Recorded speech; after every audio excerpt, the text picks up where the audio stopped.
Boa tarde, gente. Tudo bem? Bem-vindos à nossa aula de produção textual de hoje. Uma aula conjunta, né? Nesse momento eu estou falando para os alunos do 8º e do 9º ano ao mesmo tempo, porque nós temos um conteúdo só para ser ministrado na aula de hoje, que é poema.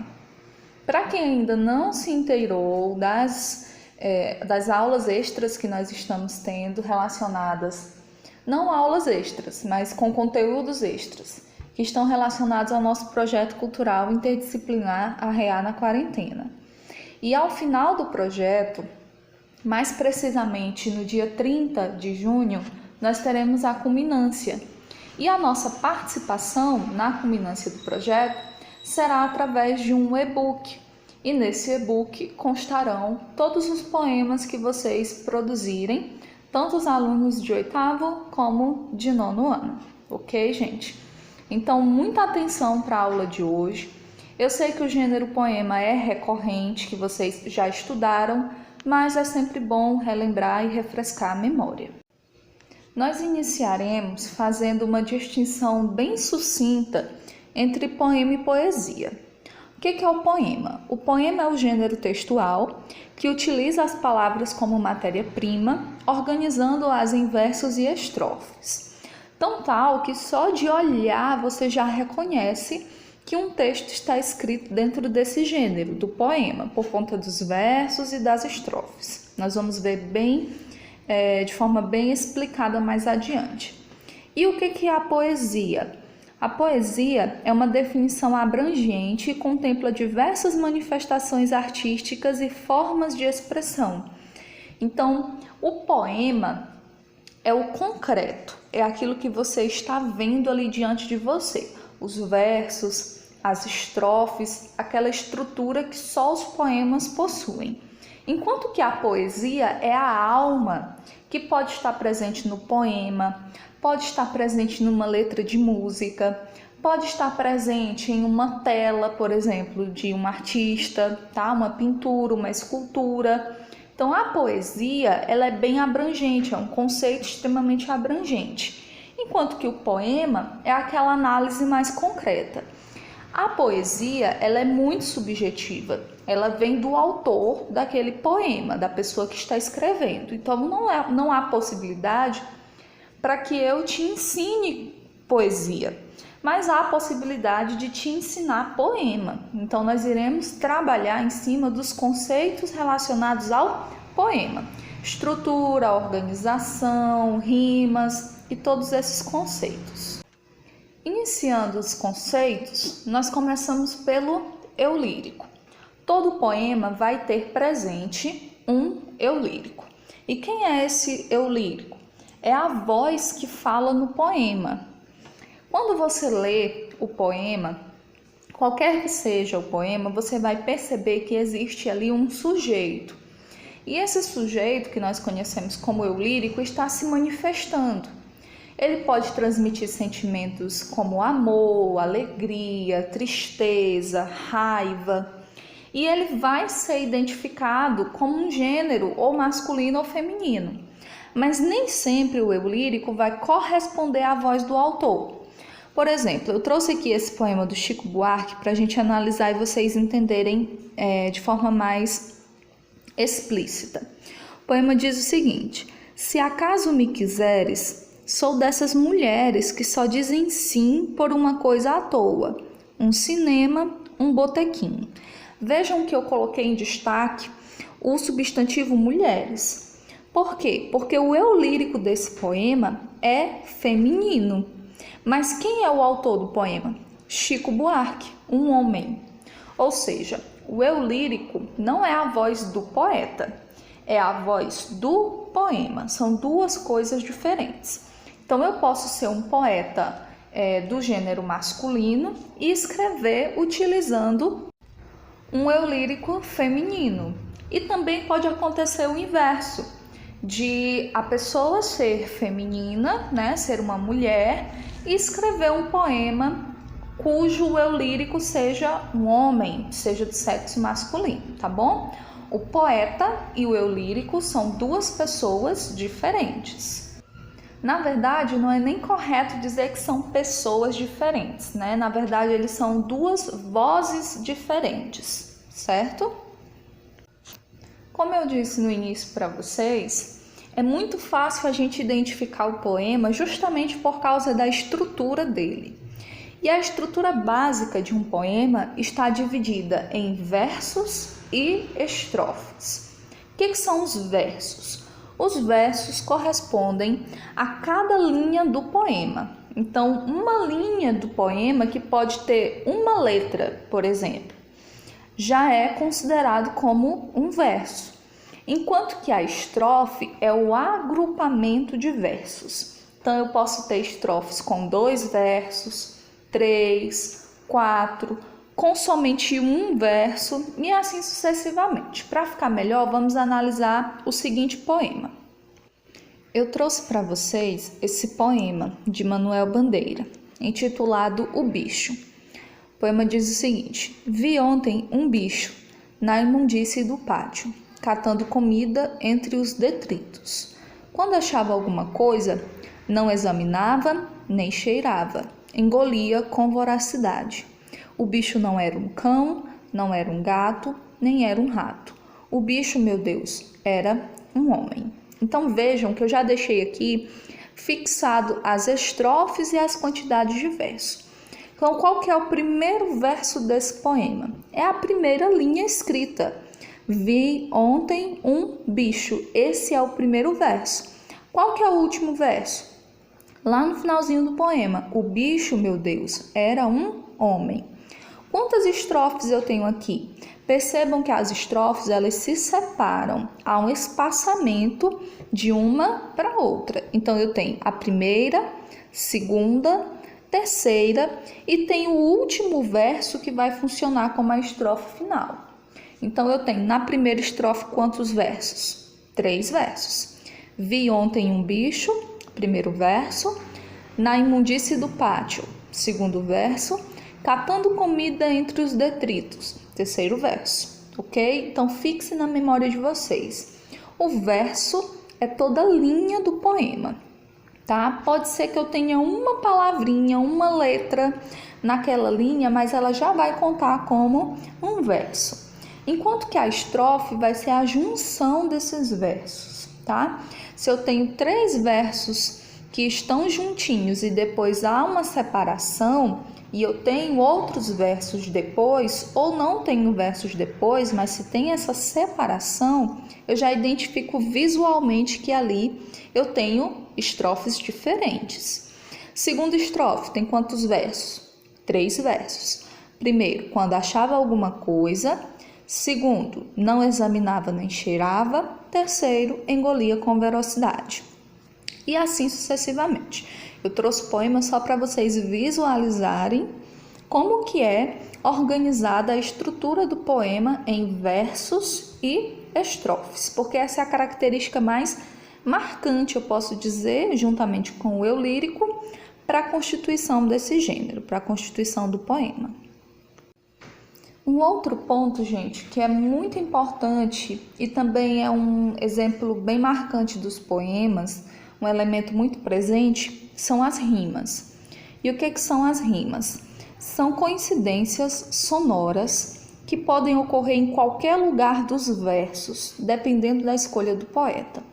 Nós somos habituados a reconhecer somente as rimas finais, que vocês já vão ver a diferença entre as rimas internas e finais. As rimas finais são aquelas que vêm sempre na última palavra dos versos. Então, no último verso tem o ão, no segundo tem o ão, aí no terceiro tem o de, no quarto tem o de. Aí você já visualiza que ali ocorreu a rima.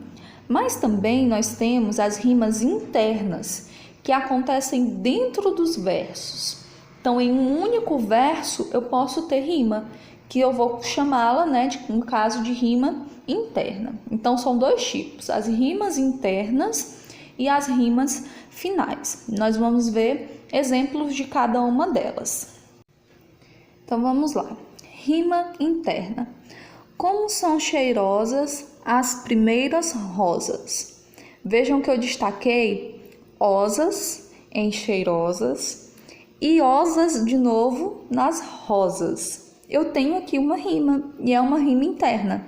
Eu só tenho um verso, mas mesmo assim eu consegui encaixar duas palavras no mesmo verso que tenham a parte final com a fonética similar.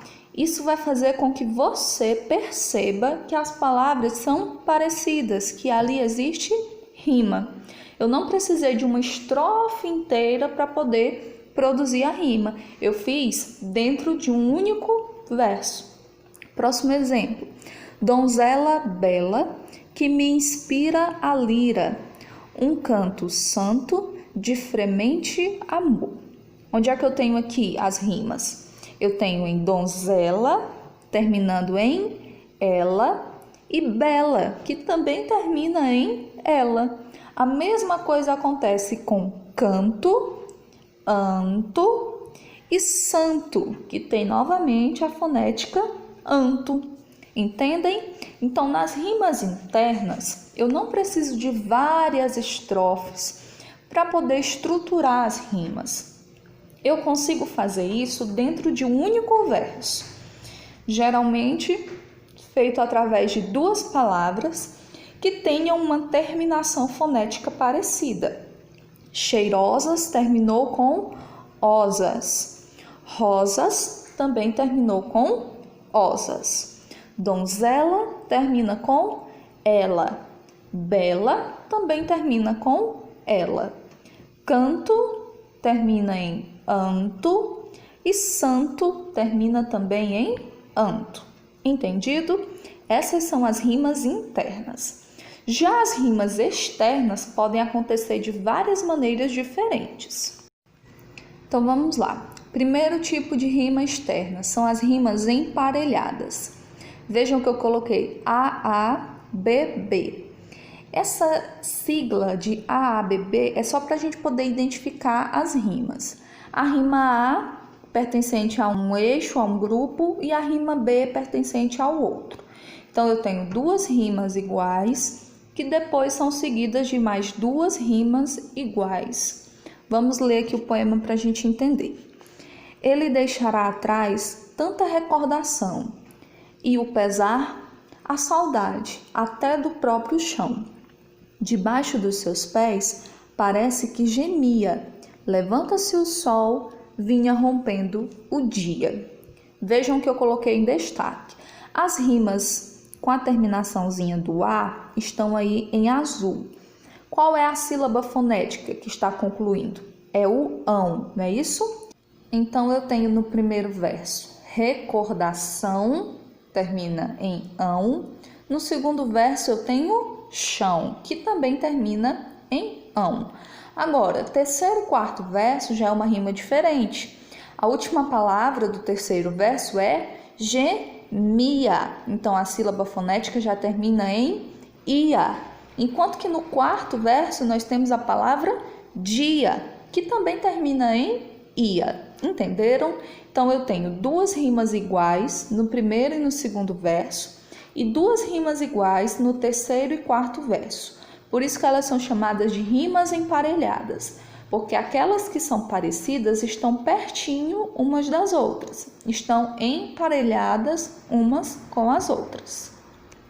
Nossa próxima classificação são as rimas alternadas, então eu já vou A, B, A, B. Então primeiro eu tenho uma rima de A lá no primeiro verso e eu vou ter uma rima de A novamente lá no terceiro verso. Então alternou, né? Trocou uma rima pela outra, entre aspas. Exemplo: tu és um beijo materno, tu és um riso infantil, sol entre as flores de inverno, rosa entre as flores de abril. Então vamos lá. A rima A, o som fonético termina em erno. Então eu tenho materno no primeiro verso e eu tenho inverno lá no terceiro verso. Enquanto que a rima B, ela termina em il. Eu tenho infantil no segundo verso e pulo lá para abril no quarto verso. Essas são as rimas alternadas. A, B, A, B. Rimas interpoladas ou opostas. Aí a sequência já será A, B, B, A. Vamos ver o exemplo.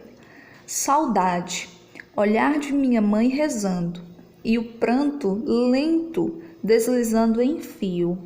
Saudade, amor de minha terra, o rio, cantigas de água claras soluçando. Parece que não tem rima, mas tem. Vamos lá. Primeiro verso. Termina a palavra em ando, rezando. Qual é o outro verso que eu vou encontrar um som fonético parecido? Lá no último verso, no quarto verso. Soluçando. Então, eu tenho rezando, que termina em ando, e lá no quarto verso, soluçando, que termina em ando também. Onde que fica a rima B? Fica no segundo e no terceiro verso. Fio, terminando em io, e rio, que também termina em io. Então, essa é a rima interpolada ou oposta. A sequência dela vai ser A, B, B, A, ok? Gente, além de todas essas rimas que nós estudamos, rimas internas, rimas externas, nós podemos escrever também os nossos poemas com os versos brancos.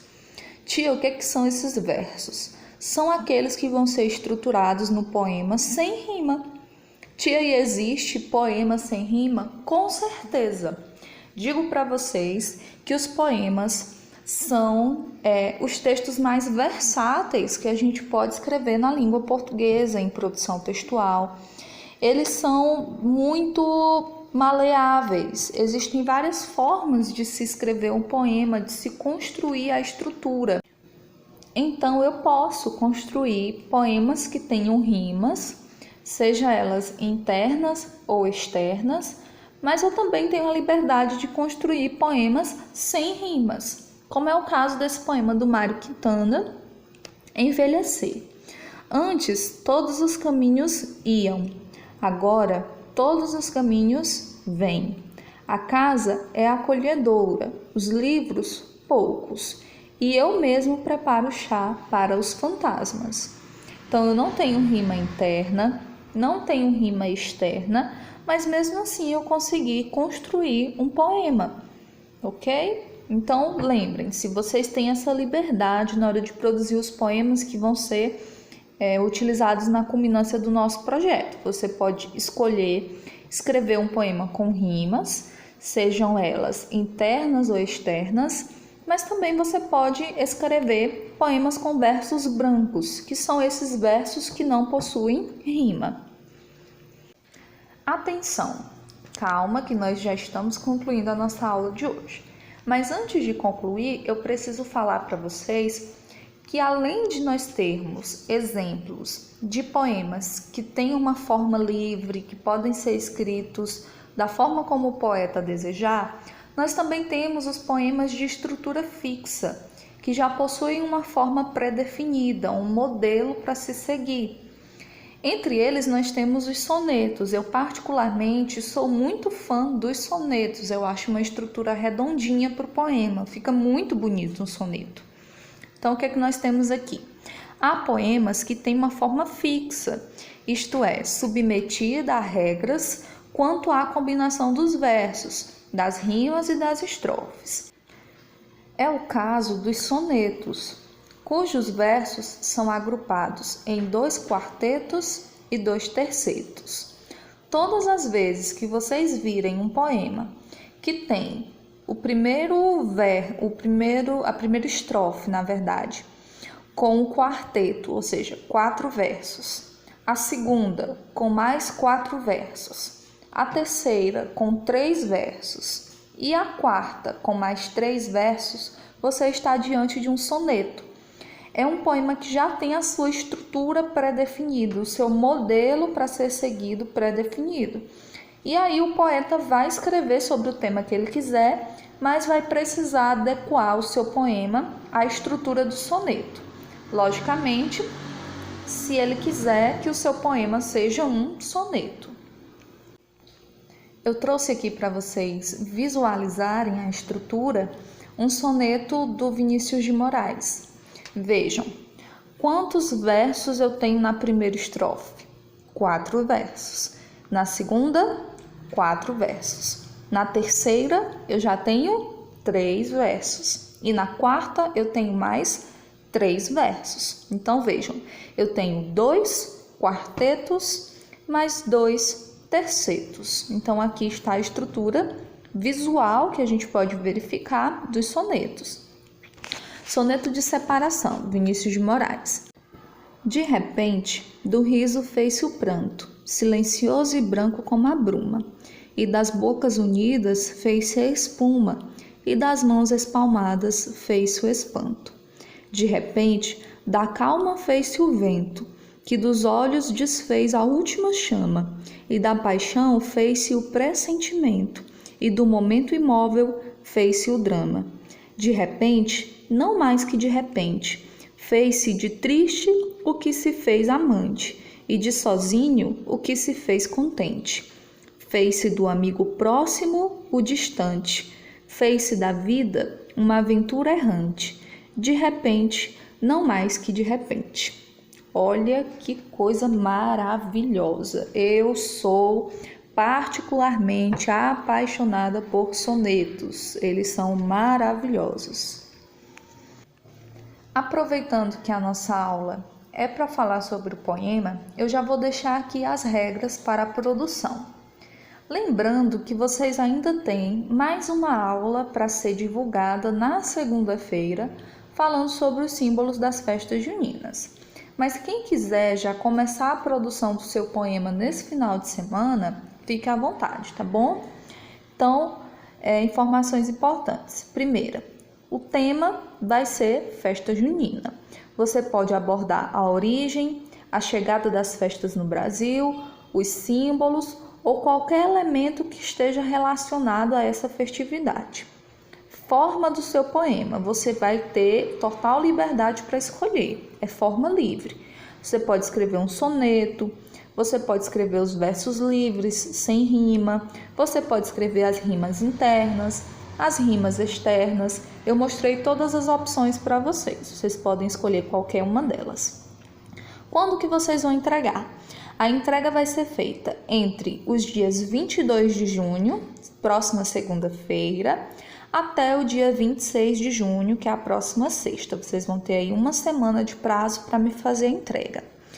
Só peço que vocês lembrem, no momento que forem me enviar os poemas lá no PV, se você autoriza ou não a participação do seu poema no e-book. Tá bom, gente? Então, qualquer dúvida, eu estou à disposição, tá bom? Para tirar para vocês. Tenham um bom final de semana, um final de semana de descanso e até a semana que vem, gente. Tchau!